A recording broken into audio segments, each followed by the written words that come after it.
నష్టపెట్టలేదండి, నష్టపెట్టను కూడా. నా వల్ల నష్టపోయిన వాళ్ళకి ఏదో విధంగా చేద్దాం అనుకుంటాను, అండ్ టైం వచ్చినప్పుడు చేస్తాను. అది కూడా చెబుతున్నాను. ఇప్పుడు చాలామందిలో నష్టపోయిన వాళ్ళు కొంతమంది ఉన్నారు, వాళ్ళకి చేస్తాను. అంతేగాని ఎవరో చేశారని చెప్పేసి ఎవరినే వేయచ్చు కదా. ఇది సింపుల్, లెటర్ హెడ్ ఉంటే పంపించేసేయచ్చు. జస్ట్ ఒక చిన్న మాట నేను యాడ్ చేయాలని, ఆయన మామూలుగా ఇక్కడ చెప్పుకోరని.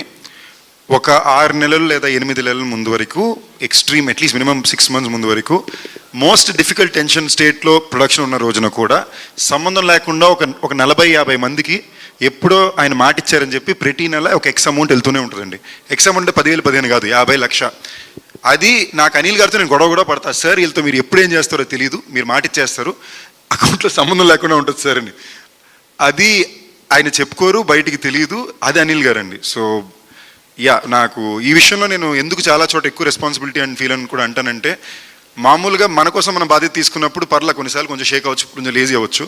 మనం బాగా ప్రేమించే వ్యక్తుల కోసం తీసుకున్నప్పుడు చాలా ఒళ్ళు దగ్గర పెట్టుకుని పనిచేస్తాం. సో నేను ఆనంద్ గారు ఈ సినిమా విషయంలో చాలా. సరే, లాస్ట్ క్వశ్చన్ అంట. అనిల్ గారు అడిగారు కదా నీ మ్యారేజ్ గురించి. ఆ అమ్మాయే కదా? అంటే నువ్వు నాకు మొదటి నుండి తెలుసు. ఏ అమ్మాయి అండి? ఆ అమ్మాయే కదా.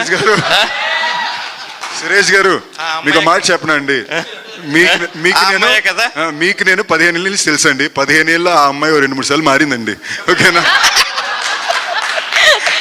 ఓకేనా అండి? అంటే 15 ఏళ్ళ టైంలో 2-3 సార్లు మారిందండి. ఇప్పుడైతే ఎవరు లేరు కాబట్టి. క్రేజీ ఆన్సర్ అసలు. Thank you so much. Yes, మంచి సినిమా వచ్చినప్పుడు ప్రేక్షకులకు కూడా రెస్పాన్సిబిలిటీ ఉండాలి, డెఫినెట్ గా ఉంటుంది. ఆల్వేస్ బ్లెస్ చేస్తూ ఉంటారు మంచి కంటెంట్ ని. సో Feb 16th వచ్చేస్తుంది అనమాట. ఊరి పేరు భైరవకోన. బ్లెస్ చేయండి. And thank you so much media for your valuable questions and all the very best team అందరికి. Thank you.